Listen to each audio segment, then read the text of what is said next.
អង្គុយចុះ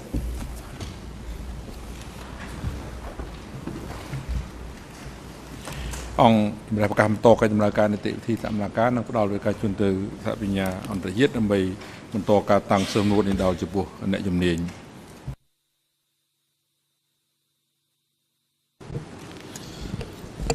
Professor, I'm interested because you talked about interviews you had with Ieng Sari in the 1980s, I believe. Did you discuss this topic with him at all, the Democratic Kampuchea's attacks into Vietnam during the DK regime?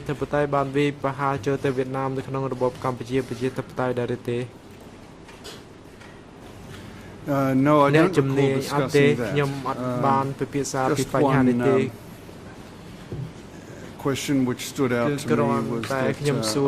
were the most influential people in his politically influential people in world history, and the first person he mentioned was Mao Zedong. I will also add that he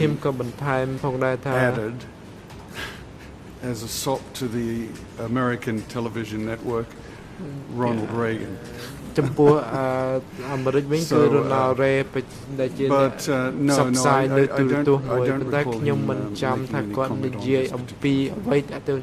believe you said that was an ABC? CBS. CBS interview. Do you know, was it broadcast? CBS.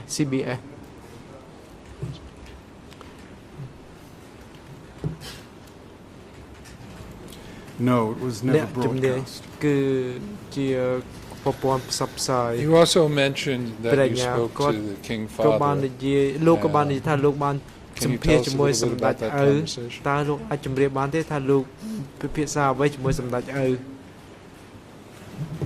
That was in Ban Sen, if I'm pronouncing it correctly, Thailand. In 1985. And I mainly engaged the King Father, the late King Father, in discussions of historical questions rather than contemporary events, about his relationships towards various political figures in the world and towards the United States. And that lasted for about 90 minutes.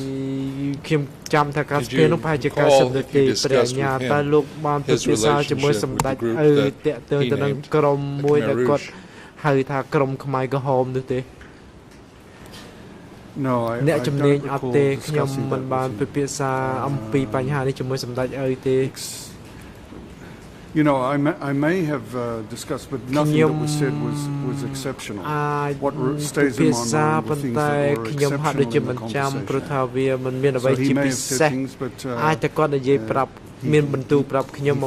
the end of the meeting for not discussing contemporary political events and discussing historical events, which he said he found very interesting.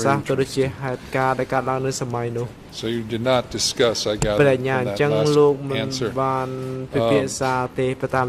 why he was at that moment working with the remnants of the DK regime to fight against the Vietnamese occupation of the country.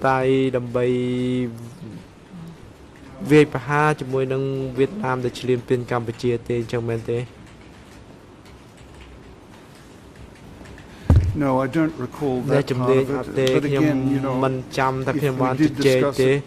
the reason I won't recall it is because it would have been an obvious,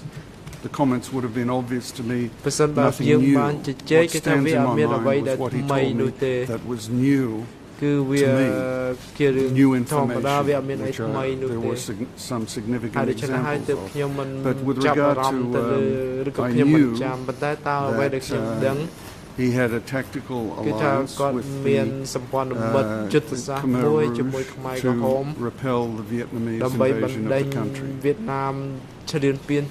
And you have described him.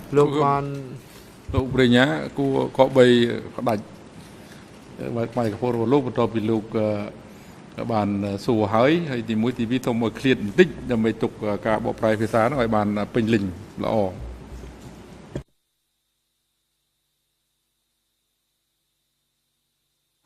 Thank you, Mr. President. I will. សូមអរគុណលោកប្រធានខ្ញុំនឹងគោរពតាម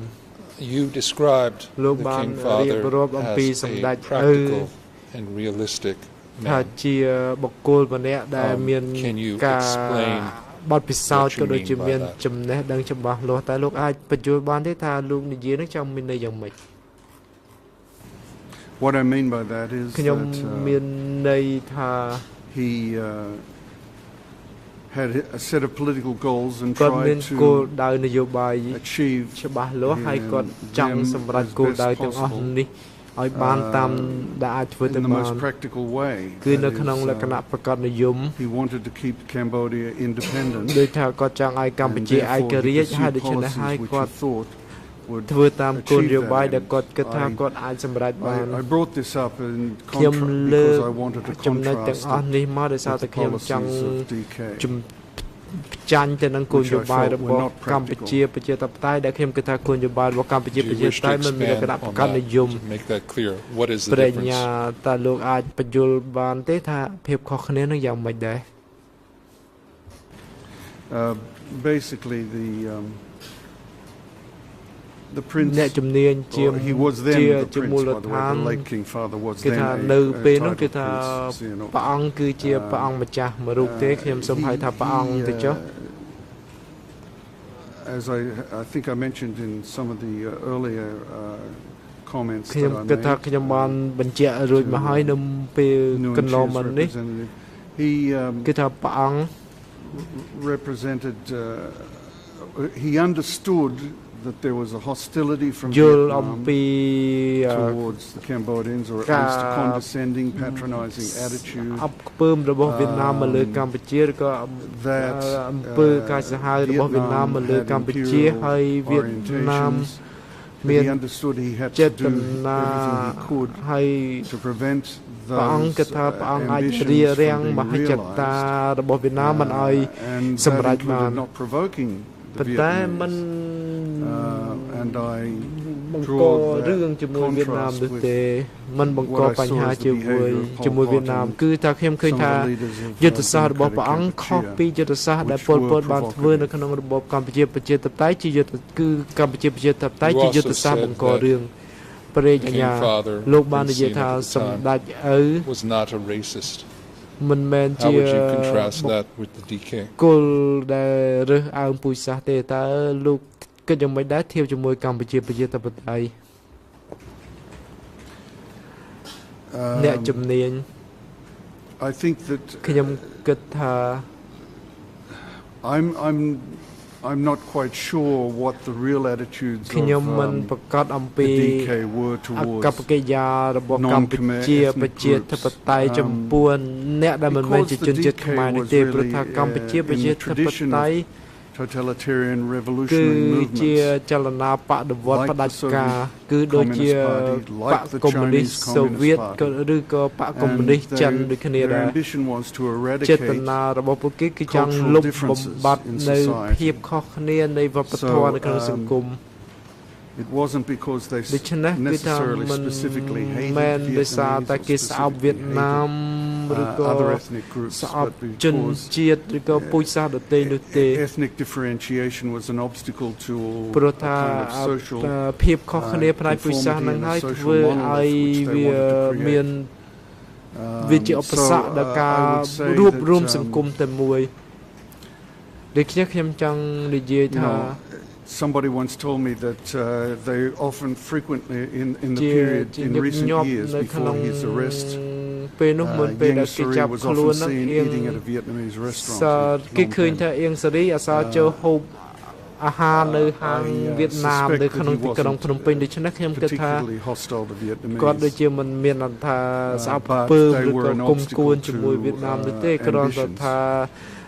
ព ពូជសាសន៍ហ្នឹងវាជាឧបសគ្គមួយដល់ការសម្រេចគោលដៅរបស់កម្ពុជាប្រជាធិបតេយ្យព្រះអាញាខ្ញុំនឹងបដូរប្រធានបទបន្តិចខ្ញុំនឹងមិនពិភាក្សាលម្អិតបន្តទៅទៀតទេខ្ញុំសូមអាននៅអត្ថបទរបស់អ្នកនិពន្ធដទៃទៀតដែលនិយាយអំពីទស្សនៈរបស់វៀតណាមចំពោះមេដឹកនាំខ្មែរក្រហម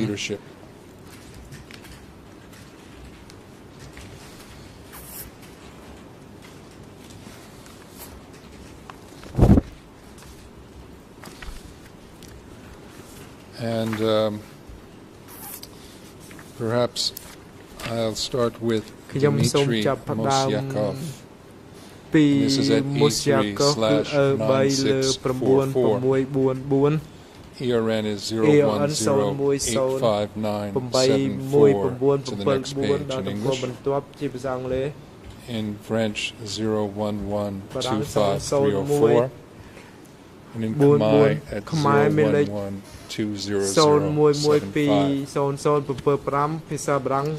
First of all, Mr. Mosyakov, can you explain a little bit about him and your relationship with him? Mr. Mosyakov was a Russian scholar at the Institute of Oriental Studies in Moscow. When I met him, he's an expert in Cambodian affairs, and I hired him as an assistant in my research. ជាក្នុងនាមជាជំនួយការសម្រាប់ការស្រាវជ្រាវរបស់ខ្ញុំដោយដែលខ្ញុំបានបញ្ជាក់ពីមុនរួចមកគឺគាត់ជាអ្នកពិនិត្យមើលឯកសារជាទូទៅដើម្បីឲ្យខ្ញុំពិនិត្យមើលចុងក្រោយតើឯកសារអ្វីដែលពាក់ព័ន្ធសម្រាប់ការងារស្រាវជ្រាវរបស់ខ្ញុំផ្ដល់នៅការជួយដល់គាត់យ៉ាងច្រើនបានន័យថាផ្ដល់ពេលវេលាយ៉ាងច្រើនហើយគាត់ក៏ជួយដល់ការងារខ្ញុំច្រើនផងដែរ pertaining to Cambodia. គឺគាត់ជួយការងារតទៅនឹងប្រទេសកម្ពុជា On this page, he indicates that Pol Pot introduced Pol Pot, a person trusted in Hanoi, who laid Duan, leader of the Vietnamese communists, in a conversation with the Soviet ambassador, called a politician of, quote, pro-Vietnam orientation, unquote, as the occupant of the second most important post in the party. Speaking of Nuon Chea, they literally emphasize, quote, he is our man indeed, and my personal friend, unquote. And the footnote indicates that this was a record of the Soviet ambassador with Lê Duan, dated November 16, 1976. He goes on to say, several pages later, ERN in Khmer 011200989, in French 0112532, and in English 010859999. He said in October 1978, according to a high-ranking Vietnamese party official responsible for Cambodia, Hanoi still believed that there were two prominent party figures in Phnom Penh who sympathized with Vietnam. Nuon Chea, and the former first secretary of the Eastern Zone, Sao Phim. Friends were aware, a Soviet diplomat reported that Nuon Chea opposes Pol Pot's regime. He deeply sympathizes with the CPV, but fearing reprisals, he cannot speak his mind. And then the last from Mosyakov on the next page, the same ERN in French, one more in Khmer and one more in English. He said Vietnamese hopes that these figures would lead an uprising against Pol Pot turned out to be groundless. Sao Phim perished in the revolt in June 1978, while Nuon Chea, as it is known, turned out to be one one of the most devoted followers of Pol Pot. It is difficult to understand why, until the end of 1978, it was believed in Hanoi that Nuon Chea was their man. In spite of the fact that all previous experience should have proved quite the contrary. Was Hanoi unaware of his permanent siding with Pol Pot? His demands that, quote, the Vietnamese minority should not be allowed to reside in Cambodia, unquote, his extreme cruelty, as well as the fact that in comparison with Nuon Chea, people considered Pol Pot a paragon of kindness. What I'm interested in, Professor, is your view of what we can take from these Soviet archives and the Vietnamese apparent view at the time that Nuon Chea was sympathetic to their position in opposition to Pol Pot. Việt Nam hay nâng chùm tòa nâng bạch chăng chùm môi nâng bol bờ hay khi nhom đi dưới đấy khi nhom đi dưới prap kỳ chẳng ó cứ thà mình được phía trên chưa thà chẳng mẹ cứ thà Việt Nam khó dù khó vì cho nên khi nhom trong đang thà hà đồng vây ban chia Việt Nam đã miền trà cam là ó đã chia cho bằng cọp luôn ban lõ thì không bạ công đi Campuchia bài chia mình đăng âm pi ở đây để ban cả láng thì không bạ công đi Campuchia từ vinh.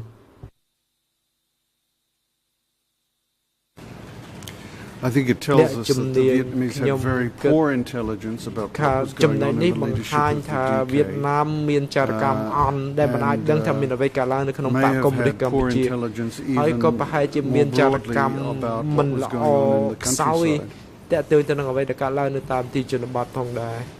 Now, the accused persons, Khieu Samphan and Nuon Chea, have said that there were traitors and Vietnamese agents even within the Central Committee and the Standing Committee. What does this tell you about whether this makes sense given that Vietnam thought that Nuon Chea was their closest friend?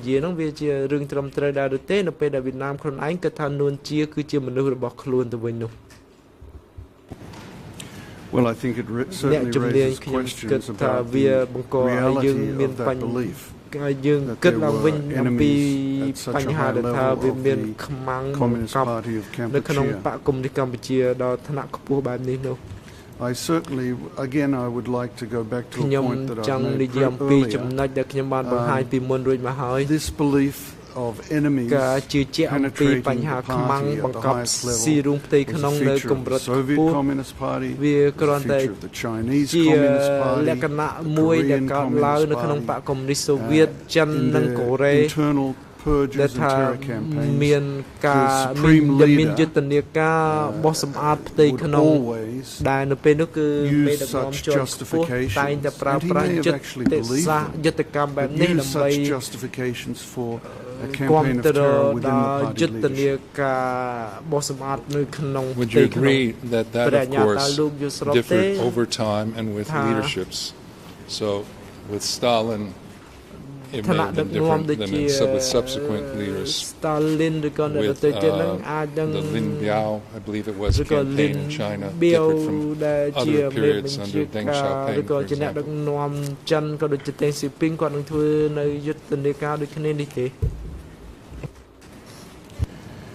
Yes, it's a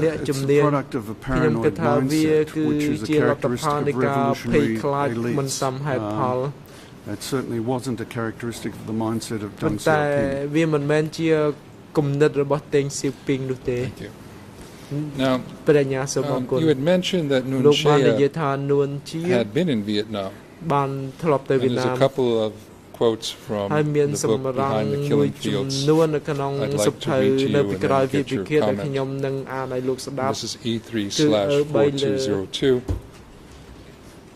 In English, it's 007575511. In Khmer, 0085829. In French 00849403 indicates, quote, that Nguyen Chia was the main Khmer Rouge liaison with the Vietnamese during Cambodia's civil war. Since he had traveled to Vietnam in 1953 for training, he knew the personalities of his Vietnamese counterparts, which made him the ideal negotiator. I am the compromiser, and I was close to Nguyen Van Linh, and we could talk easily, Nguyen Chia said.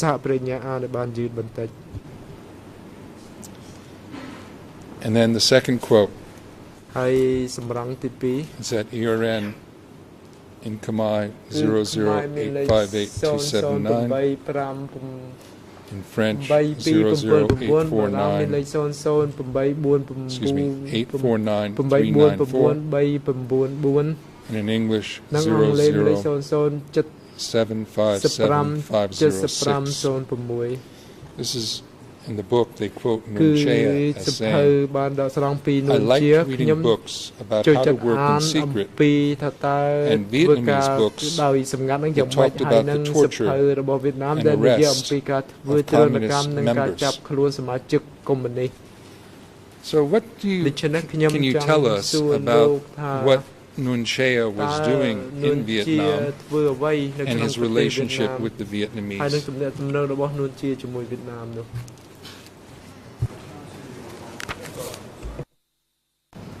I can't tell you a lot about it. I can tell you very little. He would have been one of the leading figures trained by the Vietnamese in the early 1950s, and therefore would have had a certain relationship with them, favorable relationship with them from their point of view. Because the Vietnamese always believed that the people they trained would remain loyal to them. This has turned out to be false, as in the case of, for example, Pennsylvania, one obvious example. But I think that Nguyen Chia, because of his pedigree in the Indo-Chinese Communist movement, would have been favorably treated by the Vietnamese, and that's the reason for their misinterpretation of his attitudes towards Vietnam. What can you tell us about the relationship between this movement that Sihanouk called Khmer Rouge, Communist Party, they weren't called that then, but starting, as you know, in 1968, they began an armed rebellion against the government of Sihanouk. I believe that government also had been elected against the monarchy. What was the relationship at that time between 1968 and the coup in 1970 between the Khmer Rouge and the Vietnamese?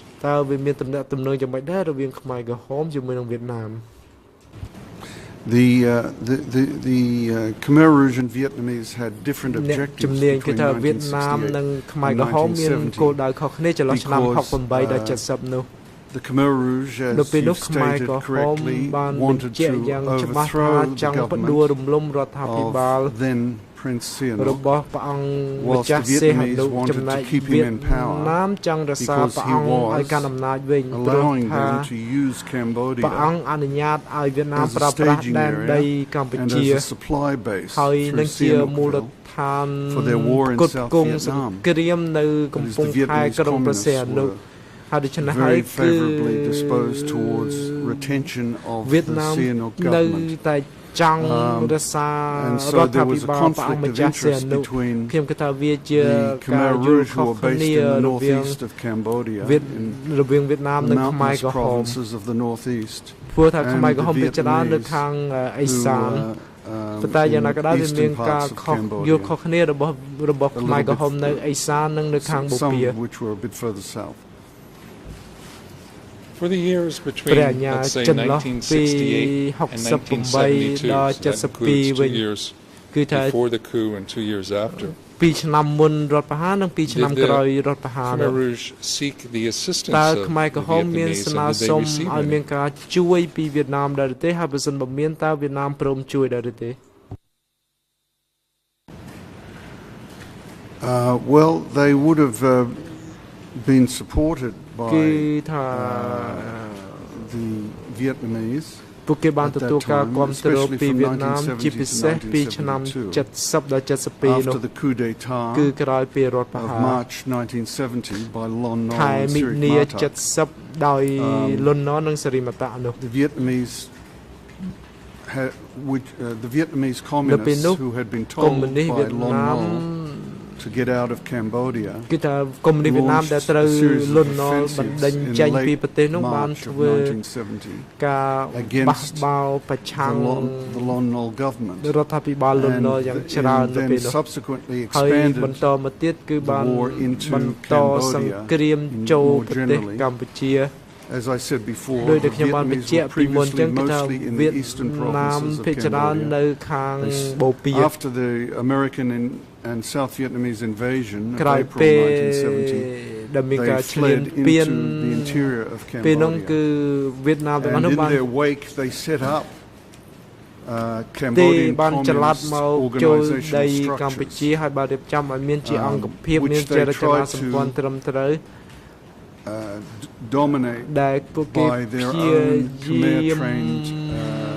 agents. ចូលសហការជាមួយ called ភ្នាក់ Khmer ងារ Vietnam, ខ្មែរ the ដែល people បណ្ដុះ who បណ្ដាល were ដោយ brought វៀតណាម back ដែលយើង from ហៅថាខ្មែរ Hanoi វៀតមិញនោះខ្លួនឯង But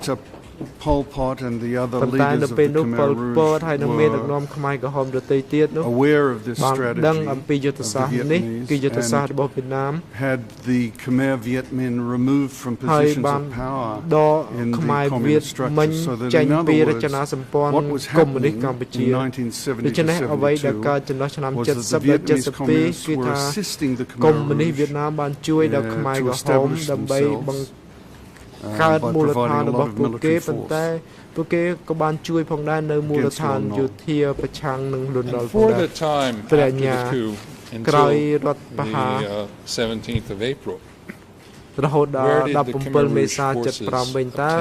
their កង arms កម្លាំង and ខ្មែរ ammunition? ក្រហមទទួលបាន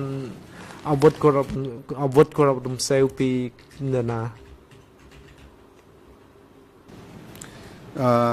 They អ្នក obtained ជំ their នាញ arms and គេ ammunition ទទួលបាន mostly អា from វុធគោរព China, រំសេវពីចិន and that would have come, some of it would have come down the Ho Chi Minh Trail គឺ and be តាមផ្លូវលំហូជីមិញ technically by the Vietnamese, but it was Chinese ហើ arms. យវាជាអាវុធរបស់ចិនប៉ុន្តែផ្គត់ផ្គង់បច្ចេកទេសដោយវៀតណាម thank you. ព្រះញ្ញាសូមអរ So គុណ now I want to switch ឥឡូវនេះខ្ញុំចង់ topics a bit បដូរប្រធានបទបន្តិច and talk about ហើយខ្ញុំនឹង the និ DK យាយ claims អំពី about Vietnamese ការអះ agents អាងរបស់ខ្មែរក្រហម within ទៅ their ទៅនឹង ranks ភ្នាក់ងារវៀតណាមនៅក្នុងក្នុង and the ឋានៈ reasons ទូន for ទី arrests ហើយ and នឹងហេតុ executions. ផលក្នុងការចាប់ខ្លួននិងសម្លាប់មនុស្ស Michael Vickery, Michael is a, Vickery គឺថា academic. Do you know him? គាត់ជាអ្នកសិក្សាស្រាវជ្រាវម្ដាយលោកស្គាល់គាត់ទេ I do know of him, yes. អ្នកជំនាញខ្ញុំប្រកាសជាស្គាល់ Frequently គាត់ cited by the defense in this case.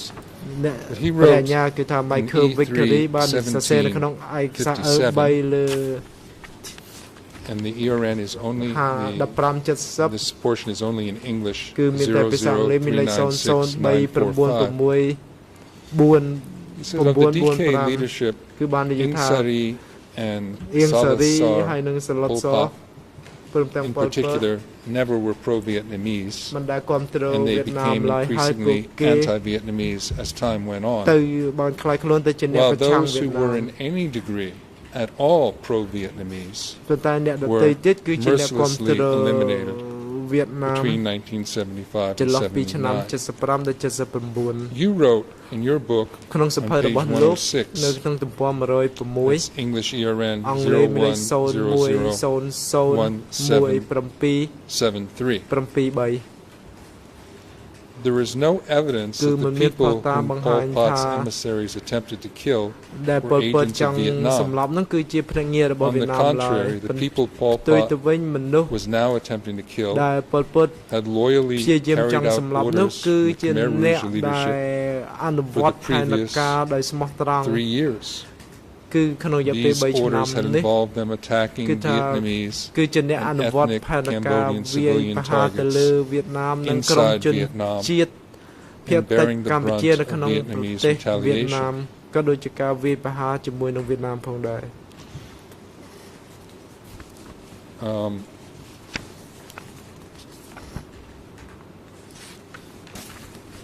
Just to provide all the quotes and get one question. Elizabeth Becker, her book at E3/20, ERN English 00237 970, Khmer ERN 00232 350, and French ERN 00 638 524. On to the next page. She wrote that about the same year, 1976. She's talking about 1976. In the midst of this chaos, the Eastern Zone Army was ordered to the border to push back encroaching Vietnamese troops. After several skirmishes, the center rebuked Sao Pim, the Eastern Zone leader, for fighting the Vietnamese too zealously and warned him not to upset the tenuous balance on the border. She goes on to say on another page, and that is English 00238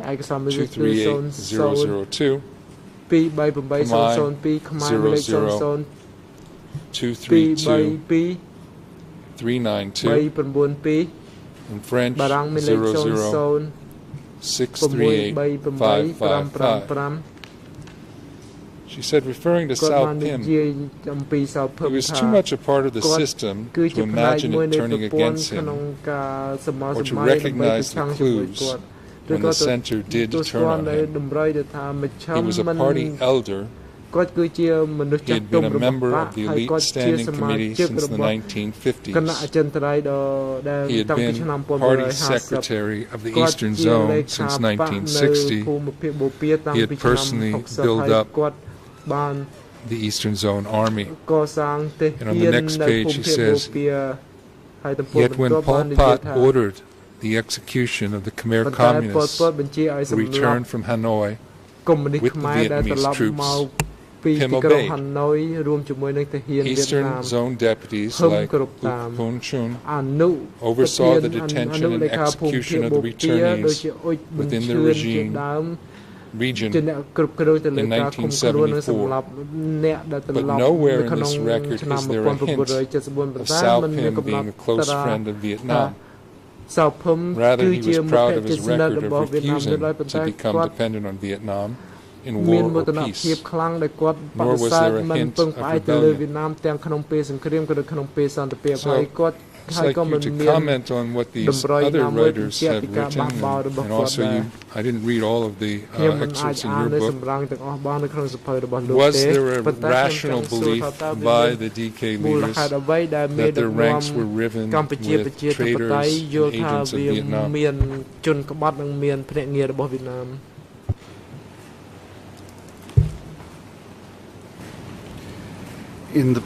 In the period of the war against the Lon Nol government, I think it was true that there were agents of Vietnam within the Kampuchean Communist Party, and that Pol Pot was correct in thinking so. Not all the Khmer Viet Minh, as I want to reiterate, not all of the people trained in Hanoi were loyal to Hanoi, turned out to be loyal to Hanoi, but there were a substantial number who were, and who could have been considered to be compliant with Hanoi's interests in Indochina. However, most of these people had been killed by 1975, and therefore the purges and terror campaigns which took place after 1975 were aimed at people who were loyal members of the system. I believe that it was a paranoid fantasy on the part of Pol Pot to think that people within the party who had been loyal to the party throughout a long period of time were in fact agents of Vietnam. Instead, I think it was not only paranoia, but also an attempt to explain weakness in conflict with Vietnam. In other words, the people like in the Eastern Zone who took the brunt of the fighting of Vietnam and who were not successful in their fighting with Vietnam must have been traitorous in order not to defeat Vietnam. Again, this is a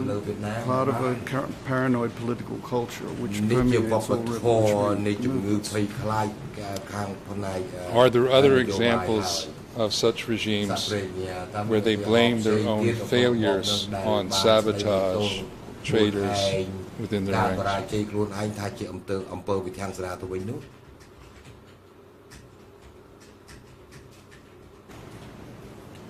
Certainly, Stalin's regime did that, and so did Mao's regime.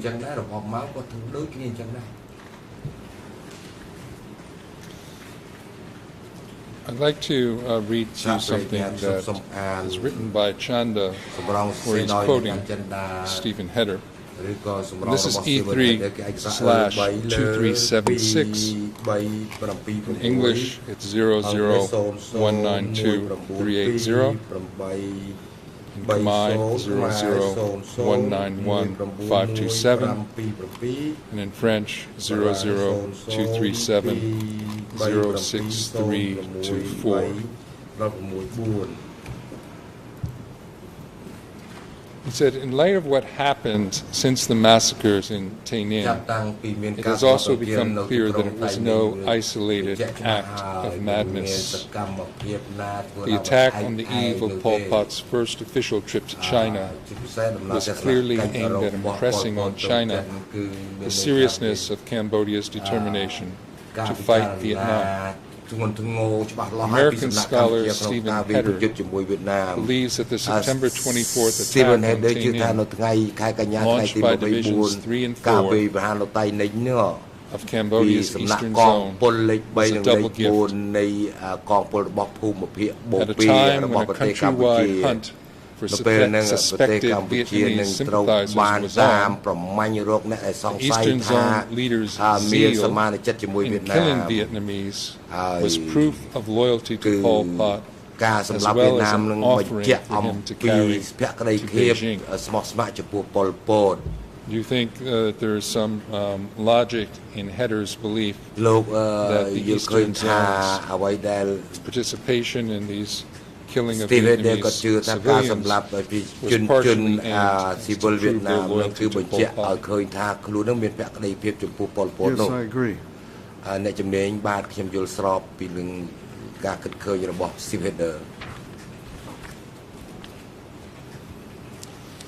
Let me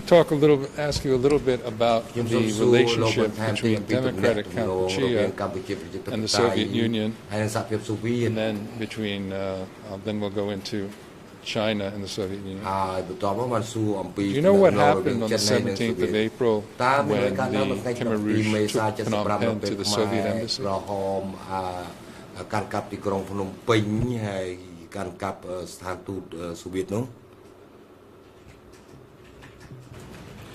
Yes, I believe that the Khmer Rouge fired a missile into the Soviet embassy. Can you explain what the relations were and why the state of relations was as they were?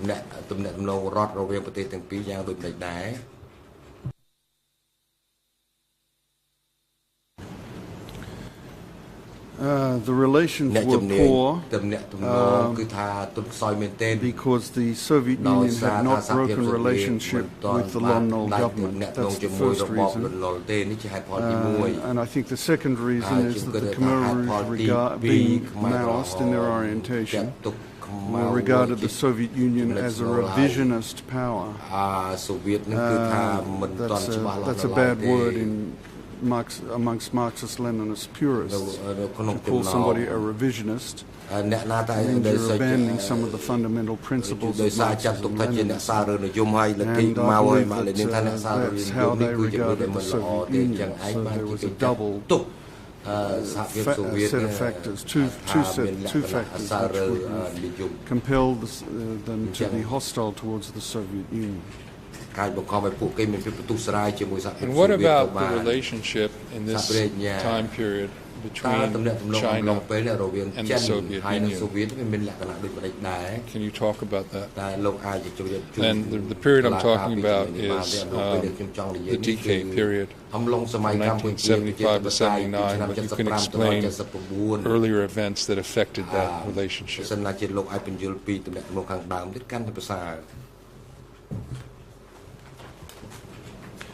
Yes, relationships between the Soviet Union and China were extremely bad. They had hit rock bottom in 1969 when the Soviets actually threatened to take action, launch an attack against Chinese military installations, which they did not do. In part because of a warning from the United States not to do it. But the relationships continued to sour throughout the 1970s. And the Chinese regarded the Soviet Union as an expansionist power, which was intending to surround China strategically. And that Vietnam was one of the instruments of Soviet policy, Cuba being the other one. From 1975 to 1978, I think that the Soviet-Chinese relationship continued to get worse. I think that Khmer Rouge was still sympathetic to China in a total and overall sense until 1976 when Mao died. I think that their fervor for China as a nation diminished after the death of Mao. And the most loyal friend, the only country which the Khmer Rouge considered to be a good friend after 1976 was North Korea. You put the change in the decay view towards China at the death of Mao, or the subsequent fall of the Gang of Four to Deng Xiaoping's eventual emergence? I think that was about a year later, was it?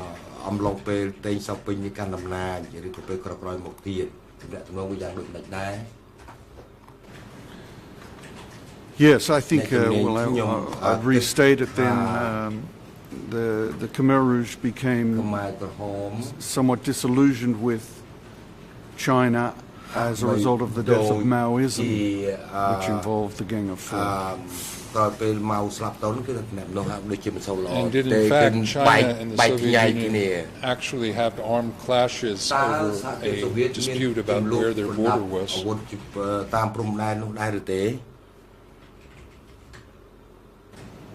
Yes, they did.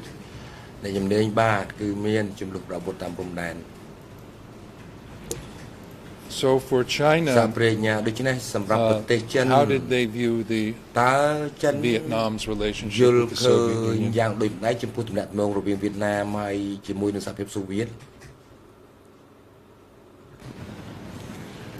China viewed Vietnam's relationship with the Soviet Union as a sign of ingratitude towards Chinese assistance over the whole history of the Vietnamese Communist movement. Chinese support for Vietnam over the entire history of the Vietnamese Communist movement.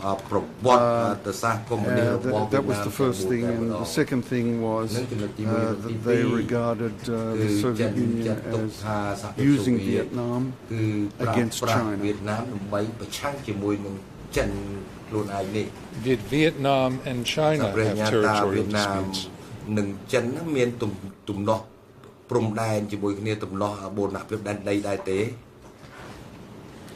Yes, they did. Even during the period of before the fall of South Vietnam,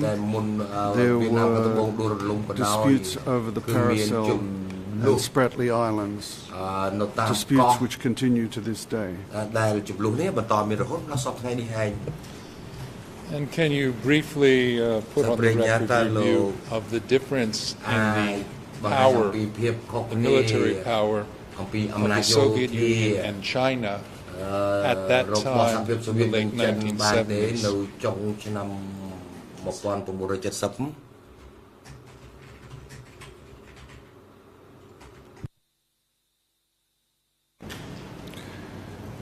Although China had nuclear weapons, the Soviet Union was a vastly superior military power, a global superpower. China was a regional power.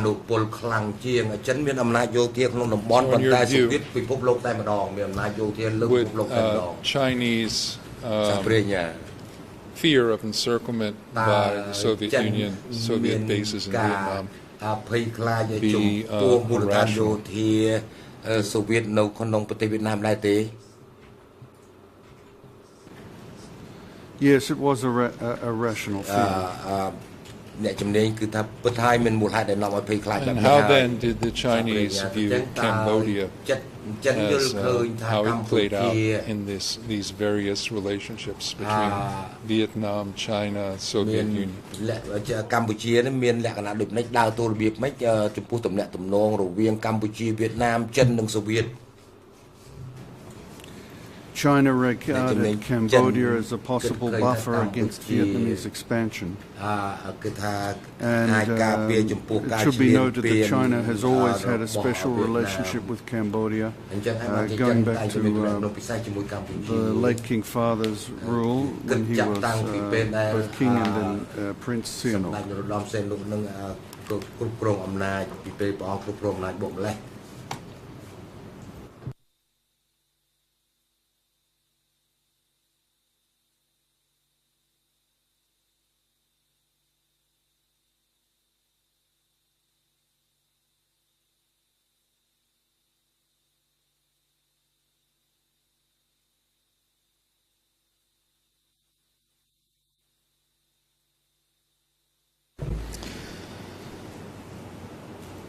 I want to ask you about something you wrote on page 72 of your book. Your red is 01001739. You wrote, note Pol Pot's political judgment that building socialism quickly, which had already involved massacring hundreds of thousands of people, destroying their traditional culture and institutions, and creating second-class citizens out of the new people, would make Cambodia internally stronger and better able to deal with its external enemies. This judgment suggests a total disconnection from reality, which is clearly the product of paranoia and misguided ideological assumptions.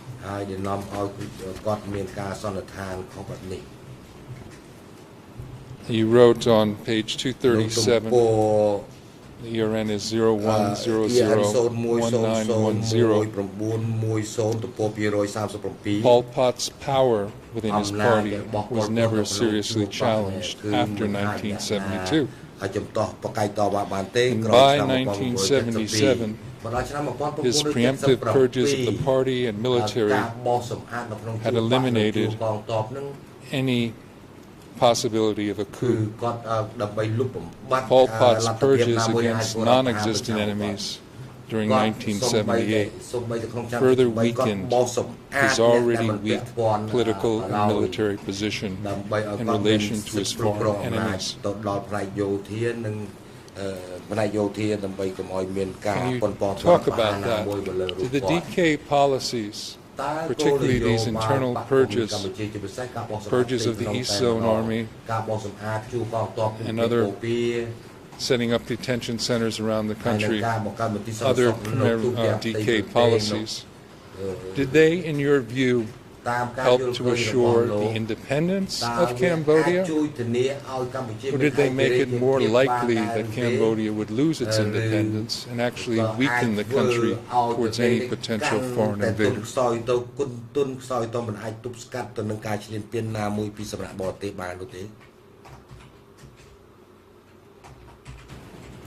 I believe the latter interpretation is correct. It severely weakened Cambodia's ability to engage in conflict with any neighbor, with the possible exception of Laos, with which Cambodia was not in conflict. I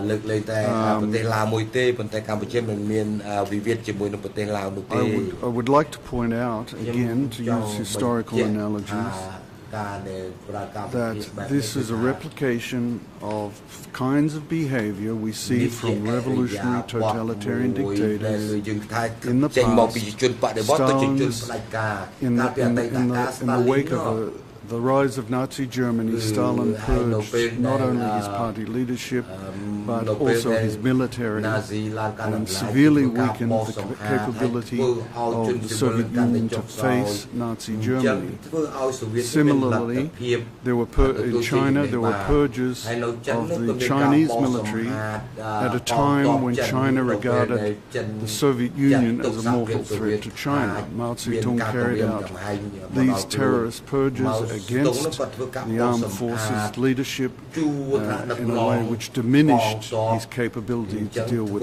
any possible future confrontation with the Soviet Union. So Pol Pot was in a way behaving just like the two giants of international communism. In carrying out an internal purge against people whom he needed, and in fact in the general policy that he was pursuing, weakening the country's ability to resist Vietnam, if that's what he really thought was the main threat to Cambodia. Well, in your view, were his policies aimed at strengthening the country against Vietnam, or maintaining a small clique, his clique of leaders in power?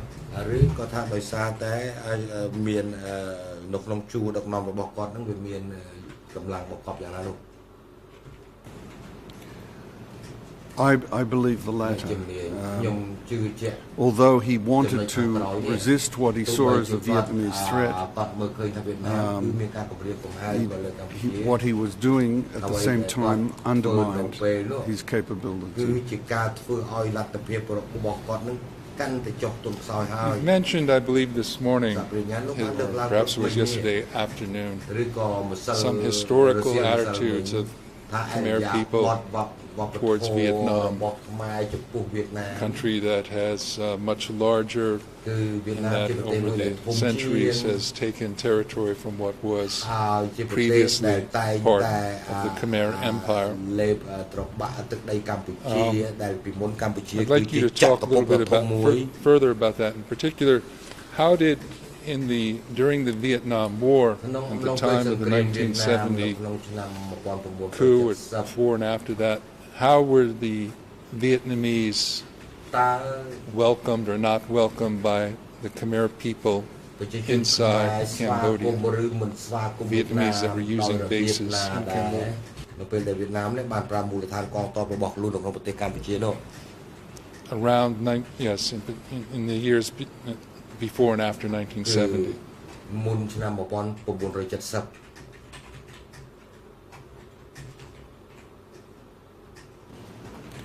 The Vietnamese presence in Cambodia was not popular.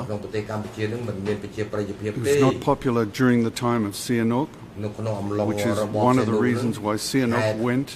overseas in early 1970 to try and convince the Soviets and the Chinese to get the Vietnamese out of Cambodia, the Vietnamese troops which were occupying the eastern zone of Cambodia. That was his mission when he was overthrown. Most Cambodian people are hostile towards the Vietnamese and would not have embraced any Vietnamamese military presence in the country. And would you say they would not have embraced then a Vietnamese invasion and capture of their capital before the Khmer Rouge? ទីក្រុងភ្នំពេញនឹងដោយរបៀបណាដែរមុនទទួលជាជំនះនោះ Yes, I think that's correct. And do you think that the Khmer Rouge decay policies affected how what resistance there was to the eventual Vietnamese invasion? How it changed people's lives? តបតទៅវិញដោយរបៀបណាចំពោះការឈ្លានពានរបស់វៀតណាមនេះ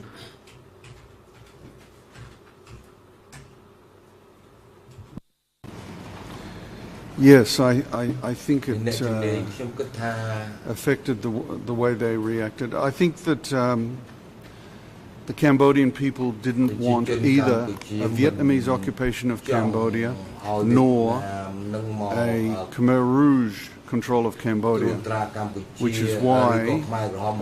in the elections which were held in 1993, a majority of Cambodians voted for the non-communist forces of the late Father King and of the Republican Party of the late Mr. Son Sann. The majority of people reject communism and they reject Vietnamese control of the country. However, in this 70 to 75 war, there was, we can talk about it, a certain amount of popular support or support for the front, the opposition to Lon Nol, headed theoretically by Sihanouk. To what extent did Sihanouk's presence in that government affect the ability of the Khmer Rouge to gain popular support? វត្តមានរបស់ព្រះអង្គដែលដឹកនាំរណសិរ្សរួមជាតិកម្ពុជានេះវាធ្វើឲ្យខ្មែរក្រហមមិនមានប្រជាប្រិយភាពឬក៏យ៉ាងម៉េចដែរ I think that Sihanouk's role, then Prince Sihanouk's role, was vital in helping the Khmer Rouge gain popular support. It should be noted, however, that there were royalist forces fighting against Lon Nol. There was a royalist army, though dwarfed by the rival communist factions. But I think that it was his political legitimacy which helped the Khmer Rouge softened some of the opposition to the Khmer Rouge, which would otherwise have existed. បើមិនចឹងទេខ្មែរក្រហមគឺថាមិនអាចនឹងមានវត្តមានបានទេ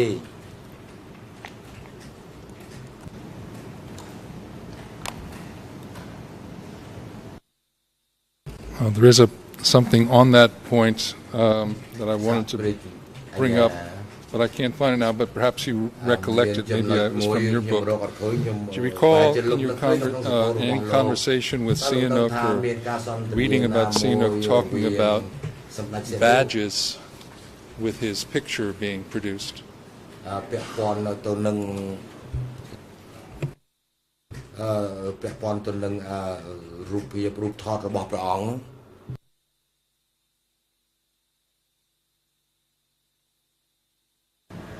Yes, Yes, it was in my book. There were badges produced at the behest of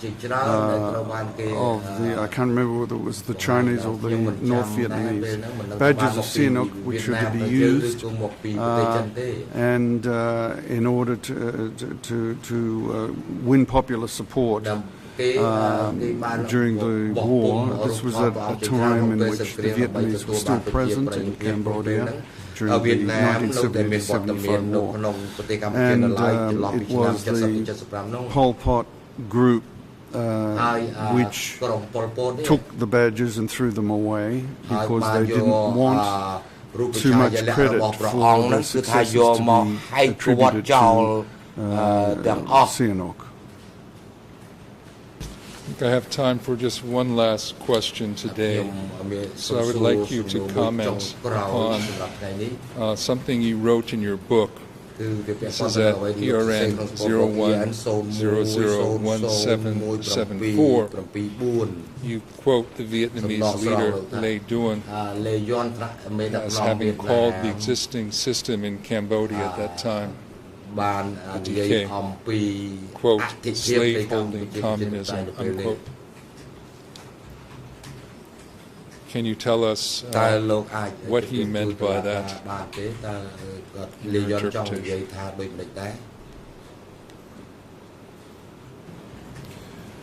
Well, that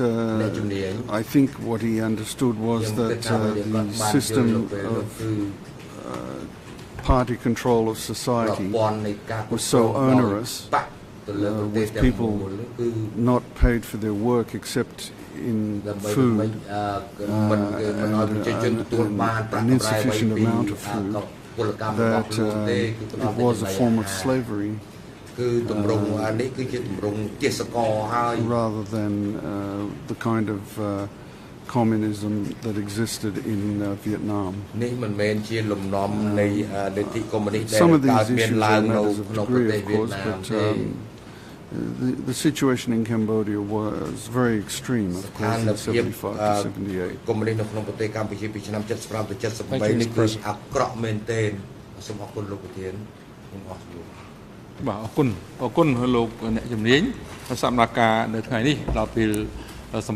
you. ហើយឲ្យមានប្រកាសផ្អាកកិច្ចដំណើរការសហប្រតិការសម្រាប់ថ្ងៃត្រឹមនេះសហប្រតិការលើកទៅបន្តធ្វើនៅថ្ងៃស្អែកទី20 ខែតុលាឆ្នាំ 2016 ចាប់ផ្ដើមពីម៉ោង 9 ព្រឹកហើយសហប្រតិការនៅថ្ងៃស្អែកនេះអង្គជំនះនឹងធ្វើសហប្រតិការបន្តស្ដាប់សកម្មអ្នកជំនាញ Stephen Morris បញ្ចប់ហើយសូមភាគីជ្រាបនឹងអញ្ជើញចូលរួមតាមពេលវេលាបានកំណត់នេះអង្គជំនះអរគុណលោកអ្នកជំនាញ Stephen Morris សហប្រតិការស្ដាប់សកម្មរបស់លោកក្នុងឋានៈជាសាក្សីនៅមិនទាន់ចប់នៅឡើយទេ ហើយអង្គជំរះក៏អញ្ជើញលោកមកឲ្យបន្តផ្ដល់សកម្មនៅថ្ងៃស្អែកទៀតដែលនឹងចាប់ផ្ដើមពីម៉ោង 9 ព្រឹកហើយប្រកបឲ្យមន្ត្រីតុលាការរដ្ឋមន្ត្រីជាមួយនឹងបុគ្គលិកនៃអង្គភាពគម្ពីរសាក្សីនិងអ្នកជំនាញក្នុងការជូនអ្នកជំនាញ Morris វិលត្រឡប់ទៅកាន់កន្លែងគាត់នៅវិញនឹងឲ្យអញ្ជើញគាត់មកត្រឡប់មកចូលរួមសកម្មភាពនៅថ្ងៃស្អែកហើយប្រកបឲ្យអនុរិយមន្ត្រីឃុំឃាំងនាំជនជាប់ចោតទាំងពីររូបលោកនួនជានិងលោកខៀវសំផនត្រឡប់ទៅកាន់មន្ទីរឃុំឃាំងនៃអវតកវិញចុះនិងប្រកបឲ្យនាំខ្លួនគាត់ត្រឡប់ចូលរួមសកម្មភាពនៅថ្ងៃស្អែកឲ្យបានមុនម៉ោង 9 ព្រឹកសម្រាប់ចុះសូមអញ្ជើញក្រោកឈរ